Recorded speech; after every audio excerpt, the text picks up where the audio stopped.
ఎన్నికల ముందు సమగ్ర శిక్ష ఉద్యోగులకు రేవంత్ రెడ్డి ఇచ్చిన హామీలను అమలు చేయాలని సమగ్ర శిక్ష ఉద్యోగుల సంఘం నాయకులు డిమాండ్ చేశారు. 20 ఏళ్లుగా అతి తక్కువ వేతనాలతో పనిచేస్తున్న తమను ప్రభుత్వం ఆదుకోవాలని కోరారు. డిమాండ్ల పరిష్కారం కోరుతూ తెలంగాణ సమగ్ర శిక్ష ఉద్యోగులు చేపట్టిన నిరవధిక సమ్మెలో భాగంగా నల్లగొండ కలెక్టరేట్ ముందు చేపట్టిన రిలే నిరాహార దీక్షలు శుక్రవారం 11వ రోజుకు చేరుకున్నాయి. సమ్మెలో భాగంగా బోనాలు తీసి పోతరాజుల ఆట ఆడుతూ నిరసన వ్యక్తం చేశారు. ఈ సందర్భంగా వారు మాట్లాడుతూ రేవంత్ రెడ్డి ఇచ్చిన హామీ మేరకు సమగ్ర శిక్షలో పనిచేస్తున్న ఉద్యోగులు అందరినీ రెగ్యులర్ చేసి తక్షణమే పే స్కేల్ అమలు చేయాలని డిమాండ్ చేశారు. 20 ఏళ్లుగా అతి తక్కువ వేతనాలతో శ్రమ దోపిడీకి గురవుతున్నామని, తమ విలువైన జీవితకాలం మొత్తం ప్రభుత్వాలు దోచుకున్నాయని ఆవేదన వ్యక్తం చేశారు.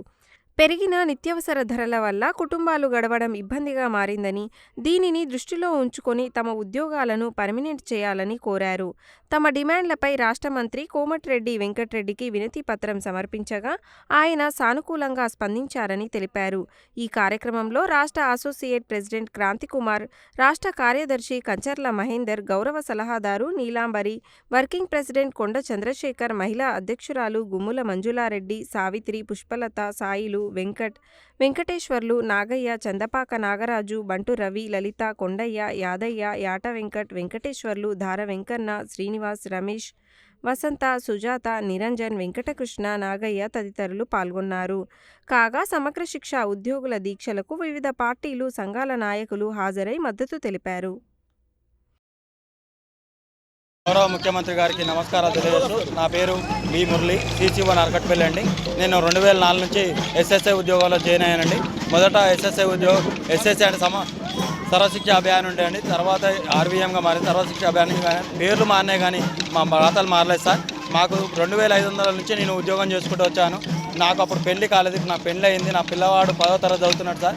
అయినా కానీ నాణ్యమైన విద్య చదివించుకోలేకపోతున్నాను సార్.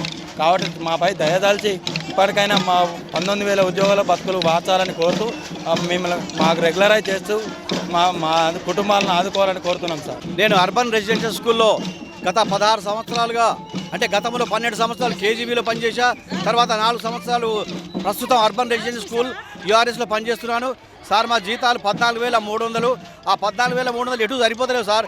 సంసారం ఎట్లా గడపాలో అర్థమవుతలేదు సార్. దయచేసి URS అంటే అకౌంటెంట్గా పనిచేస్తున్న KGB కావచ్చు, URSలో పని అకౌంటెంట్లు కావచ్చు, SOలు కావచ్చు, IRPలు కావచ్చు, PTL కావచ్చు, CRPలు కావచ్చు, ప్రతి ఒక్కరిని రెగ్యులర్ చేస్తే మా కుటుంబాలు ఆదుకున్న వాళ్ళు అవుతారు సార్. సార్ ఒక్కటి సార్, రైతు రుణమాఫీ చేస్తే చాలా సంతోషపడ్డాం సార్. రైతు లేనిది రాజ్యం లేదు సార్. ఉద్యోగాలు ఇచ్చారు సార్ మీరు సార్, చాలా సంతోషం. మీకు చేతులెత్తి మొక్కుతున్నాం సార్. మా అందరినీ రెగ్యులర్ చేయండి, పే స్కేల్ ఇవ్వండి సార్. మా దగ్గర డ్రాప్ అవుట్ కింద ఈ స్కూల్లో నడపడం జరుగుతుంది సార్. ఆ పిల్లల్ని మా పిల్లల్ని వదిలేసి ఆ పిల్లలే మా పిల్లలు అనుకొని 24 గంటలు డ్యూటీ చేస్తున్న మాకు శ్రమకు తగ్గట్టు ఫలితము లేదు సార్. పెరుగుతున్న ధరలకు అనుగుణంగా మా జీతము దేనికి సరిపోవడం లేదు. కాబట్టి మేము ఇప్పటికైనా మిమ్మల్ని వేడుకుంటున్నాం సారు. మీ ప్రభుత్వానికి వ్యతిరేకంగా కాదు, సామరస్యంగా మాది ఒక సమస్యను సాధించుకోవాలని అనుకుంటున్నాం సార్. మమ్మల్ని ప్రస్తుతం రెగ్యులర్ చేయవలసిందిగా వేడుకుంటాం సార్. దీనికంటే మేమైతే వ్యతిరేకంగా అయితే కాదు సారు. సామరస్యంగా మాది ఒక సమస్యలను పరిష్కారం చేసుకోవాలనుకుంటున్నాం సార్. ఇప్పటికైనా రెగ్యులర్ చేసేంత వరకైనా మాకు మినిమము బేసిక్ పే ఇవ్వాలని డిమాండ్ చేస్తున్నాం సారు. దీంతకంటే మేము ఎక్కువ ఏమో అడగట్లేము సారు.